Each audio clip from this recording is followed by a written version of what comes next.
Good evening, ladies and gentlemen. My name is Joe Cicero. I'll be presenting Spitting the Hook, Examining Phishing Bait for Enterprise Protection. The speaker for this room was unable to make it on time, so Mike asked if I could fill in.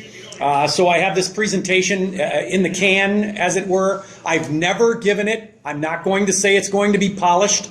I hope you take away something from it. I told him it's presentable. If you deal with phishing at all, I hope you get something out of it. If you don't deal with phishing very much or a little bit, hopefully parts of the presentation will help you out with that. All right, who am I? I'm Joe Cicero. I'm currently a senior security engineer. In the past, I've been a defense forensic expert, so along the lines of forensics for this CypherCon, it's a good talk. I've been an instructor, a speaker, lecturer, security researcher, programmer, columnist, network administrator. I've held all the jobs. So I love what I do, though, now. As a senior security engineer, I love it. So why didn't I tell you where I work? How many of you are familiar with this? You've been scraped, breach? Yeah, hands in the air if you're familiar with that. All right, so I'm being recorded right now. I don't want to become a target for my employer, so I don't publish that. And if you go out and you link with me on LinkedIn, you will find that I work for Undisclosed. And it's always funny when I get somebody communicating to me, hey, I'd like to talk to you about your work at Undisclosed. I know that, all right, well, somebody's phishing me there. Okay, so a quick schedule of what I want to do tonight. I'm going to do a quick survey.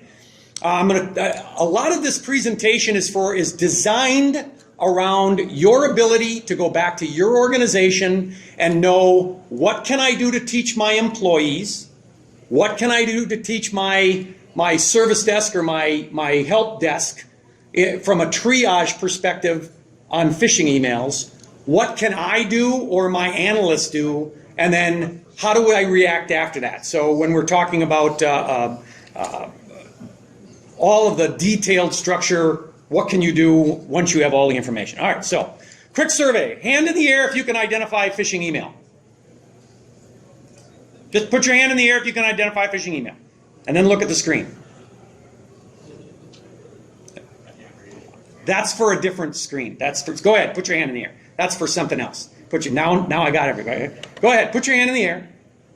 It's that. Okay, fine, nothing, whatever, go ahead. All right, so I asked you that, you put your hand up, the screen said don't do it. This is exactly what happens with a phish with your employee. They get an email, it looks legit to them, they don't know the indicators to look at, they're clicking links, they're replying, right? That's what's going on.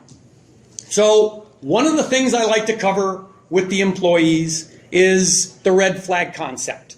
All right, phishing tactics work because the phishers do things that in phishing emails that you'll see in legitimate emails. You get an invoice in a legitimate email, you get an invoice in a phish.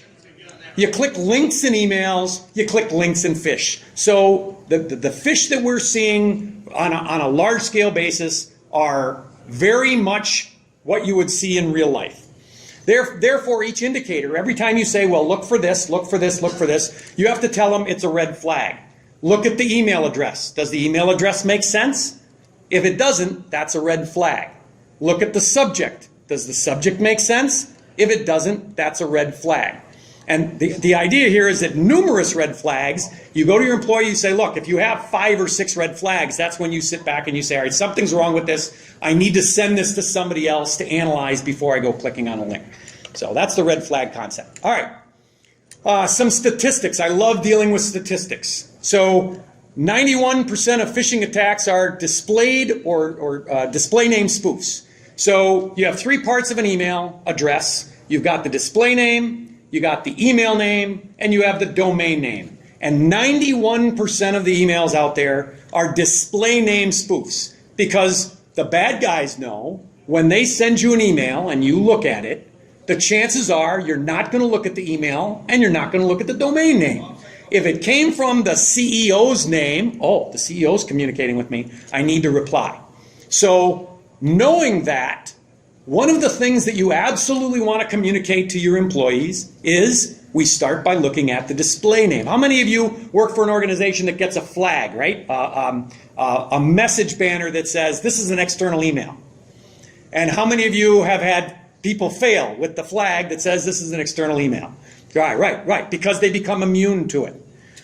If it's got the flag, the next step you look at is, what's the display name? If the display name makes sense, we go to the email name. If the email name makes sense, you go to the domain name. And 91% of your problems stop if your employees do that.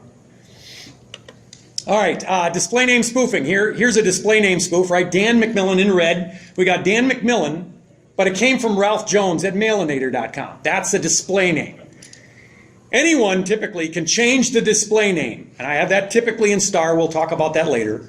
But if you have a Gmail account, I believe Gmail allows you to change the display name every 6 months. Maybe it's every 3 months, every quarter. So anybody can do this. You can make the display name whatever you want. And this leads to CEO fraud emails because they get an email address. They make it, CEO at mailinator.com. And they say, all right, I'm going to go after your organization. So I'm going to make that Dan McMillan.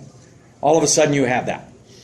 Employees that are in a hurry will overlook this. How many of you deal with BYOD? BYOD or small devices, right? Here's a problem. Because if you allow an iPhone and you allow Android and you're using Outlook inside or some other client inside your organization, you have to teach this 3 different ways. You have to provide your employees 3 different ways to look at it and say, okay, on an iPhone, you won't ever see the email name or the domain name. But if it didn't come from your organization, it'll be colored in red. In Android, it will show you the display name and the email name and the domain name. And then depending upon how you have your client software configured, it might display that. Hackers can reuse email accounts in numerous attacks. There's no cost or little time and little effort. So as I massage this presentation and get it better and better and better, one of the things I absolutely want to talk about is making it expensive for the bad guy. As a whole, the security industry is not making it expensive for the bad guy. If you make it expensive, if you get something from a Gmail account and you say, all right, I'm blocking that Gmail account, and now my organization is taken care of, you haven't communicated to Gmail that this account is being used in CEO fraud or some type of phishing attack, and now Gmail's not taking that account away. When it gets harder and harder and harder for the bad guy or gal to be able to do this, you're going to make it more expensive. They're going to go after somebody else. So I want to enlist you into moving forward with a lot of those tactics as you go forward. All right. Phisher Tactic. So here's the Phisher Tactic, right? We've got Hacker Tactic, place fake reply information within the body of the email. So I ran into a phish that came in. The account had been compromised. They stole somebody's email account. I see this all the time with not free emails, but like your AT&T account or your Comcast account, right? Your home account. Somebody has taken somebody else's home account away, and they're going after your organization with it because that account's not going to be flagged. The tactic was to place fake information in the subject. Now, if you look, I don't know if I have this zoomed or not. Yeah, here we go. All right.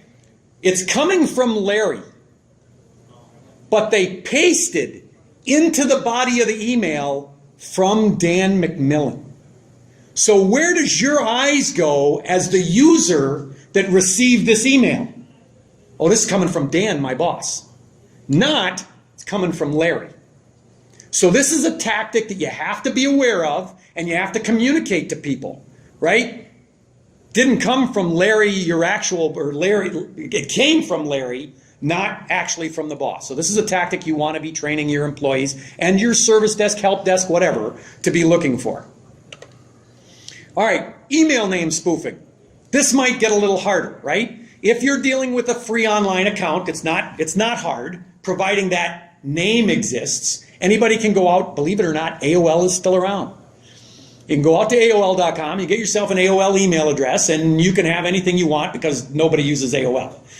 So here we have a display name spoofed and an email address spoofed. But the domain name is still wrong. Your employee gets this. It's CEO fraud. Dan McMillan's your CEO. All of a sudden, they're checking 1, they're checking 2, they check 3. The domain name is bad, and 91% of this, you take care of your problem here. But they have to be able to get that address. So anyone can create an email on free sites. Additional check that employees should be taking. Hackers can reuse an email account in numerous attacks, or they can't. So this is the important thing about setting up, the bad guy setting up an email account that has the email name. They can only use it against you. Now, how many of you keep track of indicator of compromises or threat intelligence? Any threat intel people? All right, so very important, great job. One of the things that I want to do is keep track of this, because this shows a little more sophistication on the bad guy's job. So when I'm keeping track of my threat intel, one of the things I'm marking off is did it change the display name? Because that's cheap and they can reuse that account. But did they spoof the email name? Now, if the email name is spoofed, that took a little bit more. They can't reuse that account. That account is only going to be used against my organization. So I've increased it. They can't reuse that account. There's still probably no cost. There's a little bit more time and there's a little bit more effort. So this is costing them more, and you want a higher cost. So I went out and I wanted to find out, all right, does Dan McMillan, can I get that email? Sure, I can get that at groupmail.com. So very easy, I can go get that. Free email. Phisher Tactic. So here's a tactic that I see being used regularly. It's where they did not change the email address name. Notice that this email address name is CEO Mail.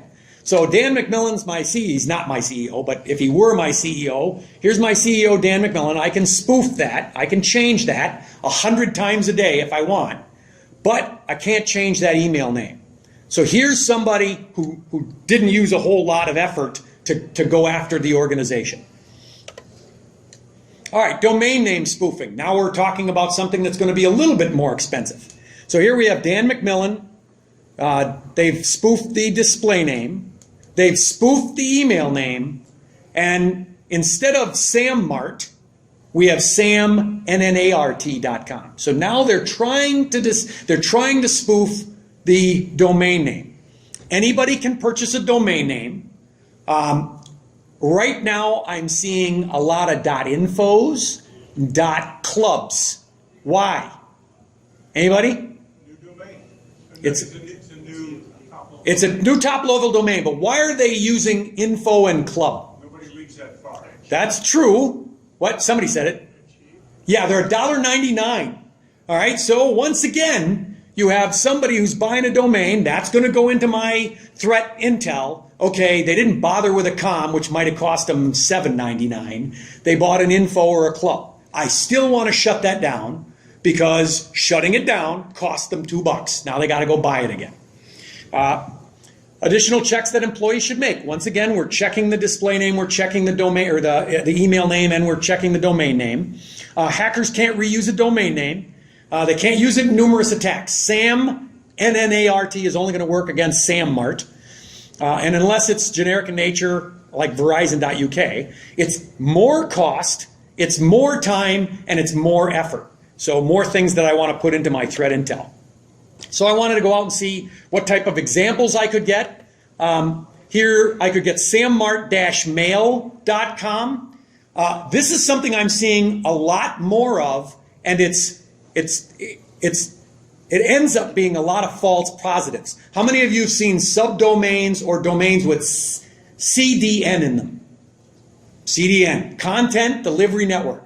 So all of a sudden, I have a domain that I'm blocking because it's not on a whitelist, it's being blocked. I'm looking at it, it's got CDN in it, and I have to go verify that this domain is actually owned by the same organization that has the regular domain.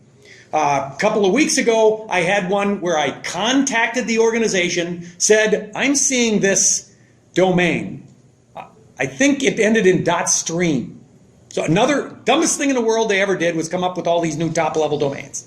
It was the domain .stream. Puts me on high alert. What is this? Contact the VP of marketing of the organization. Do you own this domain? What was her answer? That's exactly right. I don't know. I'll have to get back to you. Now they got back to me. Yes, they own that. Yes, that's where they're putting their streaming content. Yay, I can allow that. All right. But that's the type of problem you're going to end up from a security engineer perspective with false positives. All right. Subject trigger words. Again, we haven't even moved to the service desk or the high-end analysis. We're still talking about things that I would tell your employees to have to do. Subjects contain trigger words lots of times. Effective because marketing emails and legitimate emails do this also. Hurry, your account might be suspended. I see that as many times in a legitimate email as I do in a phishing email. It invokes a sense of urgency, curiosity, examples, invoice, PO. If you get an email with invoice in the subject, do you sell invoices? Do you pay invoices? Do you take care of invoices? If you don't, that's a conversation you have with your employees about it. Maybe we don't need to be dealing with this email. That's a red flag right away. Alert, warning, attention, etc. All right, so phishing emails that invoke fear, urgency, get the most clicks. All right, same thing in the body. We've told them, you get an email, I want you checking the display name, I want you checking the email name, I want you checking the domain name, I want you checking the subject for all these red flags. Now let's take a look at the body. In 2018, less is more. Increase in minimal verbiage emails. Hand in the air if you have seen blank emails come into your organization. Nothing in them. Great. Hand in the air if you have short little emails like, are you available? There. So everybody, we've seen these, Joe. And our employees are falling for them.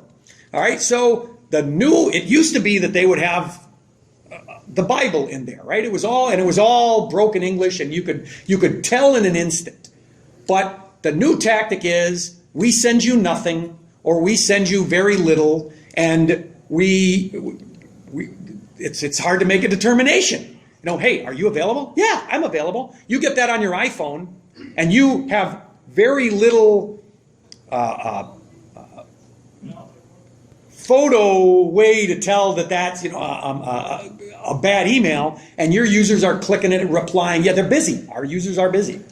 All right, generic versus specific salutation. This really depends. So this is more things that go into your indicators of compromise or your threat intelligence spreadsheet. Did they use a generic? Hey, are you available? Or did they say, hey, Sue, are you available? Because now you've had somebody who's taken the time to research the individual that they sent this email, and they have an internal name. They know who they're sending this to. That's more information. You're dealing with a more sophisticated attacker. So you want to make sure that you get that in your threat intel. May contain the same trigger words in the subject, so we have our users looking for that. We have them looking for spelling errors. Good story. An intern that worked for me sent me a phish he received. Said, look at this one. 2 spelling errors in it. I laughed. So I took that. I like analyzing things. I go home and I analyze things. So I took that and I analyzed that. I said, all right, I'm gonna click the link. I'm gonna go to it. Well, I went to it, and it was his college sending him a phishing email that was a test. And so I just failed the test for him because I visited the link. At the end of the link was a code. And if I changed the code, I failed for other students. So I failed for 3 or 4 other people, and then I sent them an email and said, by the way, enough other people failed this too. Okay. But when you see these emails come in now, what you're seeing with the short, small amount that's inside the email is not a lot of spelling errors, not a lot of problems with that. So we can't use that as a trigger anymore.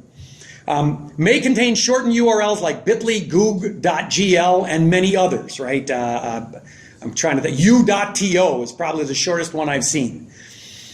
May contain URL to hack sites. We're going to cover that in a little bit. URLs to sites that do meta redirects. So this is a new tactic I've seen where they send you to a site, and that site makes a determination about who you are, where you're coming from, what browser you're using, so they can send you to a different site that may have a vulnerability for that specific browser or operating system.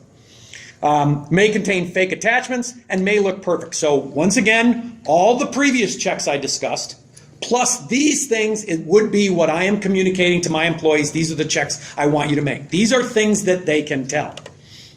All right, so here's a nice little short one. Do you have a minute? Hey, are you available? I need you to take care of something for me ASAP. Oh, you got to have that ASAP in there, right? Did that come from Dan McMillan? No, it came from a display name spoof Dan McMillan at CEO Mail at groupmail.com. Didn't come from my organization. No one should have replied to that. All right, zoom in for it. Okay, Phisher Tactic, blank email. For those of you who have received a blank email, there were a few hands in the air. How did you analyze it? What did you say about it? Did you block the user?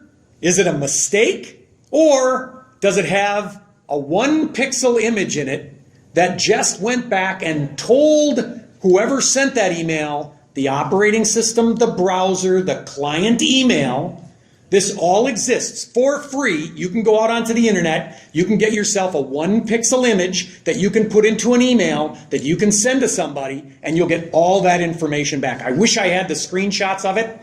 When I first ran the test, I looked at it and it said somebody in, is Google in Cupertino? Yeah, somebody? All right, so it wasn't I, it was Google. Where's Google? What's that? California? Yeah, somewhere in California. So it showed my email being opened up in California and then at my house. And when I looked at that, I went, that's one of those, oh my God moments. And then I realized I was using Google, and I knew Google this was all a test account. I know Google's reading my email, but I'd never seen it done. So if you ever go out there and create one of those 1 pixel images, Google it, you'll find somebody that will do message tracking via an image. And you have a Gmail account, you will see Google open and read your email and then send it to you. If you linked in with me, I have an article out on LinkedIn that shows it. Okay, so one of the other tactics that I was talking about is these shortened URLs. So I don't know if you're aware of it, but there are websites that you can put a shortened URL in and it tells you where you can go. So when we get to the, as an examiner, as an analyst, how would you handle this, knowing where it goes? There are websites that will do that. This happens to be a proof point rewriting a URL. The URL it's rewriting is a bit.ly. And the reason the hacker or the bad guy did this was so that the actual URL they were using would not be captured by Proofpoint, right? Unless you're blocking bit.ly, which would be a very difficult thing in this day and age to do, this link is going to get clicked. It's going to your Proofpoint or whatever you're using for analysis. If it's not actually visiting the link and finding out where that link ends up, you're vulnerable. All right, this is a great one. So I don't know how many of you are familiar with 1hoursitefix.com. By the way, I'm not recommending you go to any of these sites. So when I went to this site, I was on my system. It was a secured system. I was doing some testing. This particular site I have not analyzed. So I can't tell you this is safe. But I went out there, I did a search, and I found that this allharfyun.com/kinghtml had malicious redirects and defacement.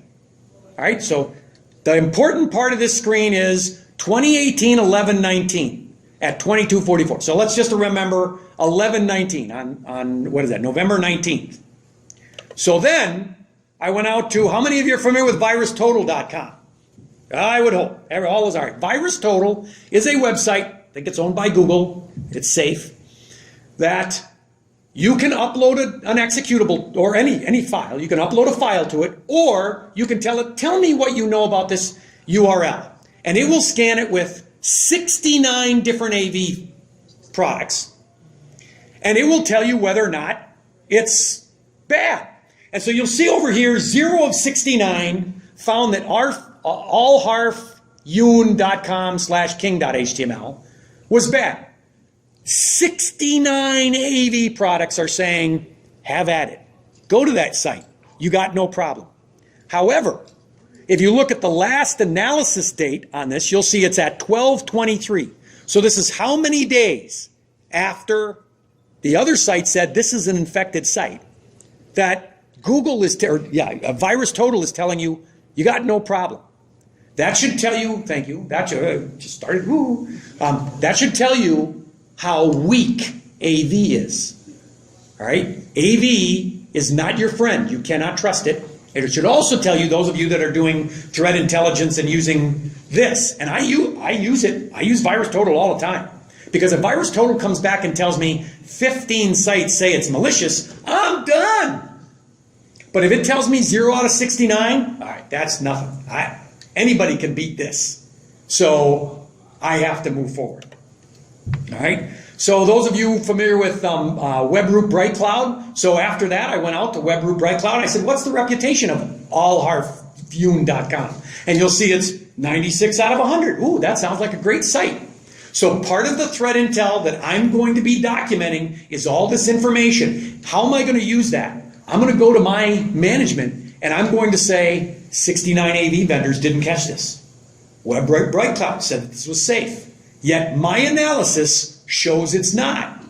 That means we have to have these different vectors protected in some way, shape, or form. All right, Phisher Tactic. When you open the attachment, it's actually a PDF file made to appear like an error message. Anybody seen this one? So your user gets an email with an attachment. They open up the attachment. The attachment says, oh, I've erred. They click that, and it contains instructions for opening the document in Excel, but it's actually a link to a website. Unless you're doing some type of advanced analysis, sandboxing is what we would call it, of your emails coming in, your user's going to end up getting to this. They're going to that site, and depending upon what's on that site, you may be getting infected. Another example of these PDF documents put on pretense that you need to sign into an online storage provider, Dropbox, to access your document. Dropbox, I freaking hate it. How many of us could do business without it? Right? So Dropbox is one of those things that organizations just say, yeah, we use Dropbox, we use Dropbox. Well, that's why the bad guys are using it. Clicking the link takes you to Dropbox login page, which gives you options to sign in using your Google, Outlook, Yahoo, AOL, Office 365, or other email, right? So if you ever see this, you capture a screenshot of it and you show it to your employees and say, if you ever see this, it's bad. No site is ever going to say, by the way, you can log in and get your document using any credential you want to give me. That just ain't going to happen. All right, so new Phisher tactic, as I talked about earlier, is fake attachments. So you'll see in this particular email, the attachment that's right underneath the email name there, that's a real attachment. But if it's under the verbiage, if it's under the text, actually this one's reversed. You got to know what you're using. So in this particular one, a fake attachment is on top, and a real attachment is down at the bottom. This must be Google Client or something.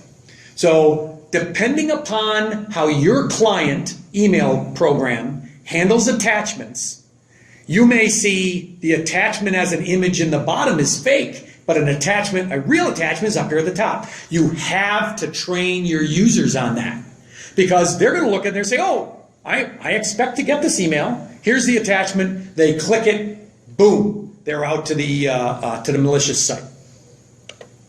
All right, so that's the training that I would do with the employees, and that you may have to adjust that some, but there's nothing complex about that, and you may have to do it regularly for them to be able to get a hold of it. What's the analysis that I would have depending upon the level of your service desk or your security analyst or your security engineer doing? Well, one of the first things that we're going to want to do is take a look at the header. So those of you who don't know, that's a header. Header comes in the email. How do you see a header in Outlook? This presentation, by the way, was for non-techie people, so I would expect you guys would be able to Google, how do I look at my header, and figure it out. All right, file properties, that would show you your header in Outlook. What's in a header that you might want to know about? Well, the first thing would be the SPF. If we have any email administrators, if I say it wrong, please let me know. I am not an email administrator. Like a lot of this stuff, I know enough to be dangerous. Sender policy framework. The email might come with an SPF check.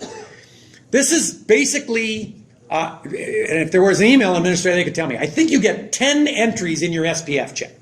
So if your marketing department, if you're big enough to have a marketing department, and the marketing department wants to use, what's that company that they send out emails with? Thank you, Constant Contact, piece of crap. No, I'm just joking. All right, they use Constant Contact to send emails on your company's behalf. But the marketing department doesn't go to IT and say, I need Constant Contact to be in the SPF record. Then every email that Constant Contact sends out is going to get crapped on because it's going to fail the SPF check. This organization is not authorized to send email for your organization. That's what an SPF check is. So if you have SPF set up and an organization is sending emails on your behalf, you get a nice little pass in a lot of the websites. DKIM, all right, so should be instead considered a method to verify that the message contents are trustworthy, meaning that they weren't changed from the moment the message left the initial mail server. So we can do a DKIM, you can look in the header and you can see, was a DKIM check performed? And if it was, and the SPF check was performed, you can say, all right, came from an authorized place and it wasn't modified on the way to me. Yay. DMARC, Domain Message Authentication Reporting and Conformance policy, allows a sender to indicate that their messages are protected by SPF and DKIM, tells the receiver what to do if neither of those authentication methods pass, such as junk or reject the message. So this is in human speak what the DMARC is. I get an email from you. I check DMARC. DMARC tells me if the SPF fails, ignore the message. If the SPF passes, allow the message. If the SPF fails, allow the message. If the DKIM fails, allow the message. So it's a way for the recipient, me getting your email, to know what to do with your email when these other things fail. Everybody kind of get it? I want to know that stuff. So if I'm looking in the header. All right. I'm not going to go through line by line analyzing a header. I don't do it. So here are some websites that you can use that would allow you to check those for SPF and DKIM and DMARC. Once again, I'm not guaranteeing that these aren't malware sites. I don't, most of them, MX Toolbox is good, and whatismyip.com and IP2 location. These are all sites where you can go and you can paste the header in and it will tell you information about that header, whether or not you have to worry about it. How am I doing on time? I'm okay. All right, so online header. So here's G Suite. So this is Google. And here Google has told me it's past the SPF, it's past the DKIM, and it's past DMARC. So what that tells me is it came from an authorized sender, the message contents were not changed, and because of that, the DMARC is passed. Typically, somebody who has not dealt with a lot of phishing emails, it's legit. All right, but we're going to find out how it may not be legit, just like 0 out of 69 on virus total may be meaningless. This is now meaningless to me. If, however, it fails SPF and it fails DKIM and it fails DMARC, okay, I know I have an issue. So we're really get in the habit of looking at those things.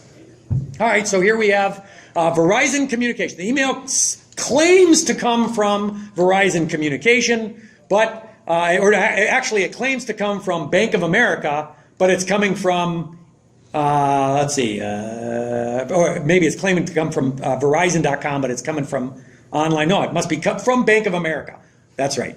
It's pretending to come from Bank of America, but it actually came from Verizon. Somebody using their Verizon account to send me a phish. I pretty much know, all right, this is a phishing email. I'm done with this one.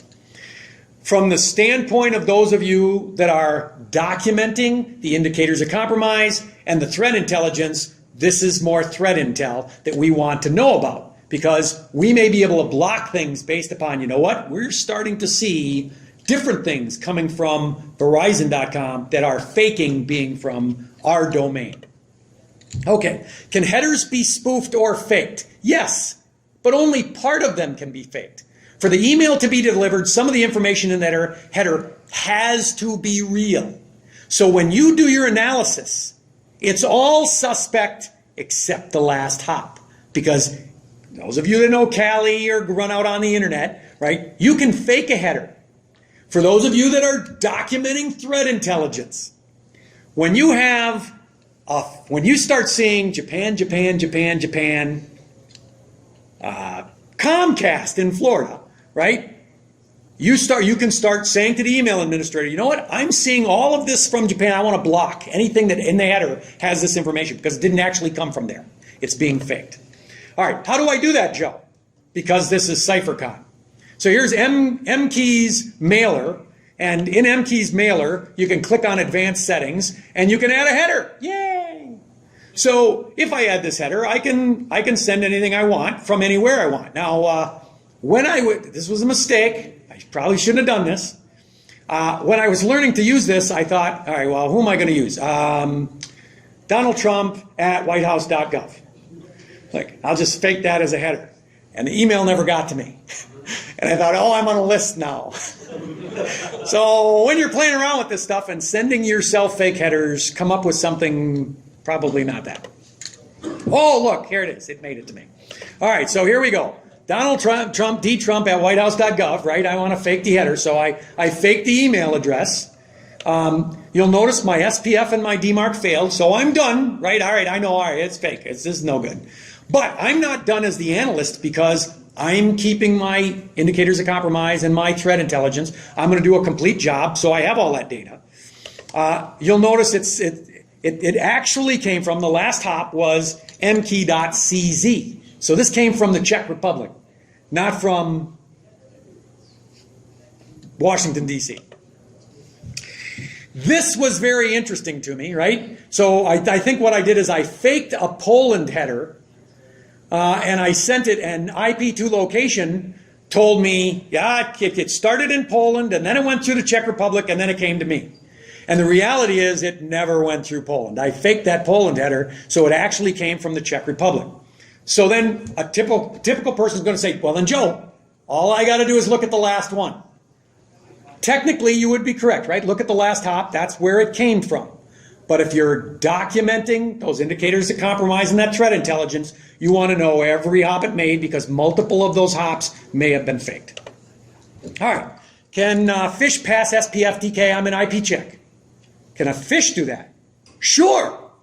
If a hacked email account is used, everything will pass. How many of you are seeing BECs, business email compromise, also known as AEC, account email compromise, also known as supply chain attacks, right? Hey, so a legitimate organization that deals with your organization gets hacked, probably through Outlook 365.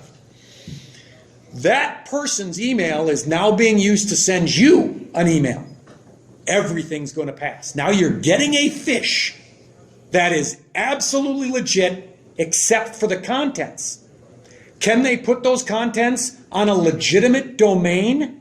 Can they put a hyperlink to a legitimate domain that 0 out of 69 AVs are going to flag? We learned that earlier. Absolutely. So now things get really, really difficult. Now you have to have a user who can say, this is not normal. This is going to increase your calls to the service desk. This is going to increase your workload, especially if, whether it's a false positive or not, you have to analyze it. But it's going to make you more secure. Industry is seeing a rise in this tactic, business email compromise, email compromise. Three biggest phishing scams of 2018, since 2019 is not over. 126% increase in email account takeover. Why? Because a whole lot of email addresses are just being dropped. The only way the bad guy can get into your organization is if they go after a legitimate email address. Okay, inspecting attachments. How are you going to do this? If you're the security analyst, you're the investigator, you're the examiner, and you now have an attachment, how do you examine it? All right, well, who is it coming from? What could the content? The first thing that you ask is, who is this pretending, or who might it be coming from? And what could the contents be? I'm in healthcare. I have to be very careful about any attachment that comes in, because if it's a false positive, it may contain PHI. I can't upload that to hybrid analysis or virus total. So I have to, 5 minutes, oh, I got to move. So I have to be very careful about how I analyze these. You may be in the same, those of you that are in the banking industry, those of you that are in education, right? You may have something that is protected for you and you can't just go upload it. If you look at it and you say there's not going to be anything in this particular document, then you might be able to use virus total hybrid analysis. You might want to open it in a sandbox or a virtual machine. I highly recommend the virtual machine is not on your production network. All right, so I segregate this stuff. Get this stuff segregated. If you don't have money for a sandbox, there's a cuckoo sandbox out there, and it's freeware. It'll run on Ubuntu. It will be a pain to get installed and working, but once you got it, it's golden. You're golden. You have something that you can analyze. Other tactics that I have used to be able to analyze something very quickly was to open it in a non-standard way. If I get a PDF, maybe I can convert it to a doc. So if it has malware, PDF malware in it, and I open it up in WordPad or something, right? Now that malware is not going to run, and I can see the contents of the email. Convert the doc to PDF. I love hex editors. I open up tons of things in a hex editor because now it's just like looking at it in a binary. I can go open it up in a hex editor. I can read the document. I can call the user and say, does any of this make sense to you? Yeah, that makes sense. Okay, then this is probably a false positive. Inspecting links, caution checking on public websites. Again, you don't want to just upload to just anywhere. You have to know whether or not the potential of this document containing something that you can't publish is in there. So be careful of that. Virus Total, trendmicro.com, Bright Cloud, using a sandbox. Now, this is a really cool thing that I started doing a couple of months ago, and it's screenshot.guru. This one I did inspect. So the last time I looked at it, no malware here. What you can do is if somebody gets a hyperlink and you don't know if that's a valid hyperlink or not, you can go to screenshot.guru, put it in there, and it will show you a JPEG of the website. So if it's a fake tech support site or malware site, you'll get a picture of the malware site. You're secure. So if you need to make a determination quickly, that's one way you might be able to do that. Other things that I want to know is whether or not the link redirects, if the redirection is based on time, or does the redirection change based on browser. I'm seeing this a lot. The bad guys are looking at the browser agent and they're saying, oh, it's Mozilla, and they redirect me to Yahoo or Gmail or Google. What's the analyst going to say? This website's not a problem, and you're not going to block it at your firewall, and you're not going to contact your firewall vendor and say this needs to be blocked. But then you change it to IE. Right? And Mozilla has a plugin, User Agent Switcher. So I say, make it say I'm in IE. And all of a sudden, I'm at a fake tech support page. So know those tactics are out there. Know how you can handle some of those tactics. All right, prevention steps. I probably have a few minutes here, 2 minutes. Prevention steps, blocking the email address or domain. So these are the tactics you're taking with your organization. I'm going to block the email address. I'm going to block the domain. May sound easy, may not be possible. If it was a business email compromise and you have to deal with that person, try blocking them, right? You may be able to block them today, but you may be unblocking them very shortly because otherwise your people don't get credentialed, all right? Understand that those exist. Remove additional emails to your users, right? Contact your email administrator, run through, get rid of this stuff. Blocking the link URL. Identifying users who have replied, clicked, or opened the attachment, right? If you can know that, now you may have a system that's infected. You want to stop it now. We want to take these 69-day infections and bring them down to hours, not months and days. Notify your anti-phishing vendor. So if you're using something to anti-phish and something got through, you want to contact them. Look, this got through. I want you to fix this problem. Notify the email domain owner. So if I get something from that's at some website here, and there's a pro and con to this. Do I want to go alert the website and say, I want you to know that your website is currently being used for fake tech support or malware? There's a pro and a con to that. The pro is I protect everyone and I cost the bad guy money. The con to that is they're just going to find another one and they're going to publish it, and that makes me vulnerable again because I may not know about that one. So depending upon whether you're blocking domains that are currently set up and only 30 days old, or right, all of those things that you may be able to firewall, you have to decide on this. I'm a proponent of making things more expensive. That does not mean that the organization that I work for is a proponent of that. That is a discussion that you have to have with them. Notifying the domain registrar. So here's a good one, right? The sites in Poland or Czech, what are you going to do? You're going to contact the Czech site? So you may be able to contact the domain registrar, right, Nick, and let them know and shut the site down. Think about how these things work. You might be able to do that. Notifying your firewall vendor, the owning company website, if it was a hacked account, letting them know immediately. Website hosting company, internet crime complaint center. Anybody dealt with them? IC3? Yeah, that's what I figured. All right, threat intel. Most valuable threat intelligence originates from your own environment and stays there. You can get threat intel feeds all you want. You can get threat intel feeds on your vertical, meaning whatever type of organization you are, banking, healthcare, education. The best threat intel is what you're seeing now, because that's the stuff that you can act upon as fast. You can create a scorecard, and then I wanted to talk about phishing testing, but I'm out of time. Do I have time for questions? No. No. Thank you. I appreciate it. Everybody have a good night.